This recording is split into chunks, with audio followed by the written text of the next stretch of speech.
अस्सलाम वालेकुम। उम्मीद है कि आप सब खैरियत व आफियत से होंगे। आज जनाब एक बहुत ही ज़बरदस्त आइडिया आप लोगों के साथ शेयर करूंगा। आप सबका कम से कम ज़िंदगी में एक आध बार ये तजुर्बा लाजमी हुआ होगा, और अगर नहीं तो आप घर में कर भी सकते हैं, लेकिन थोड़े दूध के साथ कीजिएगा। आप अगर नींबू के रस का एक कतरा दूध में गिराएं तो सारा दूध ख़राब हो जाता है। उसका कलर, उसकी हैयत और उसके अलावा उसका जायका, हर चीज़ उसकी बदल जाएगी। आप ये तजुर्बा अपने घर में कर भी सकते हैं अगर लाइफ में आपने ऐसा तजुर्बा नहीं देखा। लेकिन कोशिश कीजिएगा यार, थोड़े दूध के साथ कीजिएगा। मतलब अगर आप ज़्यादा दूध के साथ करेंगे ख़राब हो जाएगा। और अगर आप शादीशुदा हैं तो हो सकता है कि बीवी से जनाब डंडे शंडे पड़ जाएं आप लोगों को, और या अगर आप बच्चे हैं तो आपकी वालिदा आपको डोइयाँ ना मारे। तो कोशिश कीजिएगा थोड़े दूध के साथ आप एक्सपेरिमेंट करें। तो जनाब बहुत इंपॉर्टेंट बात है, जिस तरह लीमू के रस का एक कतरा सारे दूध का बेड़ा गर्क कर देता है, बिल्कुल इसी तरह अना हमारी ज़िंदगी का बेड़ा गर्क कर देती हैं। हम अपनी खूबसूरत ज़िंदगी में जब अना के कतरे डालना स्टार्ट कर देते हैं तो हमारी ज़िंदगी आहिस्ता आहिस्ता आहिस्ता आहिस्ता ख़राब होना शुरू हो जाती है, और हमें पता भी नहीं चलता। अब यहाँ पर सबसे इम्पोर्टेंट बात यह है कि हमें पता होना चाहिए कि अना है क्या चीज़। अना किसी एक चीज़ का नाम है या बहुत सारी चीज़ों का नाम है। तो आज मैं आप लोगों के साथ एक छोटा सा आइडिया रखूँगा। हो सकता है कि आपको ये अच्छा लगे। अच्छा लगे तो यार कमेंट सेक्शन में कम से कम बताइएगा ज़रूर कि आपको अच्छा लगा या नहीं लगा। देखिए, अना दरअसल एक कैफियत का नाम है। जब हम अना का शिकार हो जाते हैं, यानी एक अना परस्त इंसान बन जाते हैं, तो फिर बहुत सारे मुख्तलिफ़ किस्म के मनफी जज्बात हमारे अंदर पैदा होना स्टार्ट हो जाते हैं। और फिर उन मनफी जज्बात के ज़ेर असर हम बहुत सारे गलत फ़ैसले, बहुत सारे गलत एक्शंस, बहुत सारे गलत काम करना स्टार्ट कर देते हैं, जिससे फिर आहिस्ता आहिस्ता आहिस्ता आहिस्ता हमारी सारी ज़िंदगी तबाह बर्बाद हो जाती है। हमारी बेहतरीन ज़िंदगी की जो डायरेक्शन है वो बदल जाती है। सो कोशिश ये करें कि अना को समझने की कोशिश करें आप। मैंने आपसे जैसे कि पहले बताया कि अना बुनियादी तौर पर एक कैफियत का नाम है। जब हम अना का शिकार हो जाते हैं तो हमारे अंदर मुख्तलिफ़ किस्म के मनफी जज्बात पैदा होते हैं। उन मनफी जज्बात से आप अंदाज़ा लगा सकते हैं कि क्या आप एक अना परस्त इंसान बन चुके हैं या नहीं बन चुके। क्या आप अपनी ज़िंदगी में अना को शामिल कर रहे हैं या नहीं कर रहे। आपने अपने जज्बात से, अपने आमाल से इस बात का अंदाज़ा लगाना है। मिसाल के तौर पर, अगर आप किसी से बेजा नफ़रत करना स्टार्ट कर दी है आपने, तो समझ जाएं कि आप अना का शिकार हो चुके हैं। आप किसी के बारे में अपने दिल में बुग़्ज़ रखते हैं, कीना रखते हैं, बिला वजह आप किसी के साथ लड़ना झगड़ना स्टार्ट कर देते हैं। एक तो ये कि जायज़ बात पर आप गुस्सा करें। एक होता है कि बिला वजह किसी के साथ लड़ाई झगड़ा स्टार्ट कर देना, अपनी दौलत पे घमंड करना, अपने स्टेटस पे घमंड करना, या दूसरों को अपने से नीचा समझना। और सबसे जो इम्पोर्टेंट बात है कि अपनी फ़िज़िकल अपीयरेंस को लेकर के आप अपने आप को दूसरों से बेहतर समझना स्टार्ट हो जाते हैं। मतलब अपनी खूबसूरती में घमंड करना स्टार्ट कर देते हैं। आजकल ये भी सीन चल रहा है।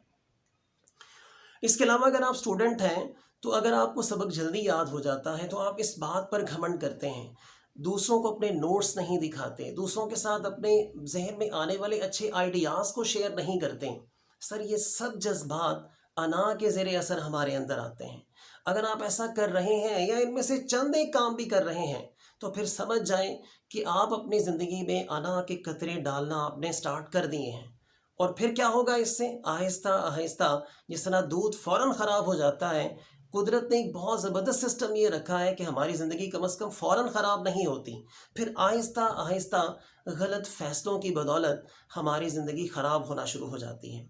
सो आपने कोशिश ये करनी है कि अगर आप में ये जज्बात हैं, यानी अपनी दौलत पे घमंड करना, या गुरूर करना, तकब्बुर करना, हसद करना, बुग़्ज़ रखना दिल में, कीना रखना अपने दिल में, बिला वजह किसी के साथ नफरत करना, या किसी का नुकसान सुनकर देखकर खुश होना, या किसी को नाकाम होता हुआ देखने का अपने दिल में जज्बा रखना, या किसी की कामयाबी से खुश ना होना, अगर ये जज्बात आप में हैं तो फिर समझ जाएं कि आप अना परस्त इंसान बन चुके हैं और आप बर्बादी के दहाने पे खड़े हैं। याद रखिएगा मेरी ये बात। अब हम बात करते हैं कि अगर हमें ये पता चल जाए कि हम अना परस्त इंसान बन चुके हैं तो सर हमने इससे बचना कैसे है। अल्लाह ताला ने कुरान पाक में बहुत जगहों पर यह फरमाया है कि तुम शुक्र करो मैं तुम्हें और दूंगा। तो हमें इस आयत पर फोकस करना है, इस आयत पर हमें कान धरने हैं, इसे समझने की ज़रूरत है हमें। शुक्र करने का मतलब ये है कि आपके पास अल्लाह ने जो आपको दिया है, आप उस पर शुक्र करना स्टार्ट कर दें, सब्र करना स्टार्ट कर दें आप। ये जो शुक्र और सब्र है, ये तिर्याक के तौर पर काम करेगा। अगर आपकी ज़िंदगी में अना शामिल हो चुकी है और आप सब्र और शुक्र करने वाले इंसान बनना स्टार्ट हो जाते हैं, तो फिर आहिस्ता आहिस्ता वो जो अना के कतरों ने आपकी ज़िंदगी को ख़राब किया है, बर्बाद किया है, गंदा कर दिया है आपकी ज़िंदगी को, तो सब्र और शुक्र उसको साफ़ करना स्टार्ट कर देंगे, बेहतर करना स्टार्ट कर देंगे। अगर हम इस एक आयत पर फोकस करें, जो हमारे पास है, हम उस पर सब्र करें, उस पर शुक्र करें और अल्लाह ताला से और की दुआ करें और कोशिश करें उसके लिए, तो फिर आप देखिएगा कि आहिस्ता आहिस्ता हमारी ज़िंदगी से ये जो अना की वजह से बर्बादी आना स्टार्ट हुई है, वो बेहतरी की तरफ गामज़न हो जाएगी। मैं उम्मीद करता हूँ कि आप सबको ये बातें अच्छी लगी होंगी। सर कोशिश करें कि अना परस्त इंसान ना बने आप। पाकिस्तानी, ज़्यादातर जो पाकिस्तानी है वो आहिस्ता आहिस्ता अनजाने में अना का शिकार होते जा रहे हैं, अपने भाइयों से दूर होते जा रहे हैं, अपने रिश्तेदारों से, अपने दोस्तों से, अपनी ज़िंदगी से, इवन अपने आप से दूर होते जा रहे हैं। अना परस्त इंसान न सिर्फ दूसरों से दूर हो जाता है, बल्कि अपने आप से भी दूर हो जाता है। कोशिश ये करें कि ख़ुद को अना से महफूज रखें, अना से अपने आप को बचाएं। अना मीन्स, मैंने आपको समझा दिया, ये मुख्तलिफ मनफी जज्बात का एक मरकब है, मजमुआ है। अगर आप अना की दहलीज पर कदम रखेंगे तो समझ जाएं कि आप बहुत सारे मनफी जज्बात की तरफ बढ़ चुके हैं आप। कोशिश करें कि अपने आप को अना से बचाएं, अपने आप को अना से महफूज रखें और एक बेहतरीन इंसान इंशाअल्लाह अज़ीज़ आप बन जाएं। आप सब अपना और अपने आसपास के लोगों का बहुत सारा ख्याल रखिएगा। अल्लाह हाफ़िज़।